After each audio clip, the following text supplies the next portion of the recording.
এই জমিনের ভিতরে যাইতে যাইতে 6 মাইল পর্যন্ত যাওয়া যায়। 6 মাইলের পরে আর বোরিং করা যায় না। 6 মাইলের পরে শক্ত। 6 মাইল পরে আছে একটা লোহার পাত।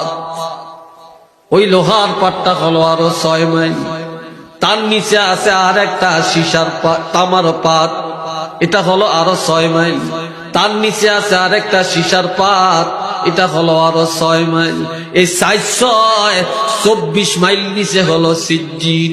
ওই সিজ্জিন মানে জাহান্নাম।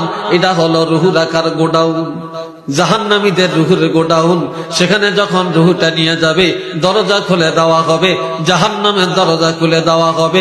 মালাকুল মউত জাহান্নামটা দেখায়া বলবে, হাজা মাকআদুকা, এটাই তোমার বাসস্থান, এই জাহান্নামেই তুমি থাকবা। একটু চিল্লিয়ে বলেন না নাউযুবিল্লাহ। আরেকবার বলেন না নাউযুবিল্লাহ।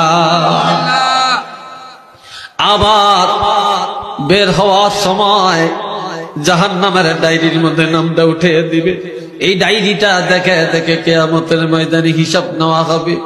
ও বাবা জিরারে আমার, এই জন্য আমার আল্লাহ বলেন, আল্লাযীনা কাযযাবু বিআয়াতিনা ওয়াস্তাকবারু আনহা লা তুফাত্তাহু লাহুম আবওয়াবুস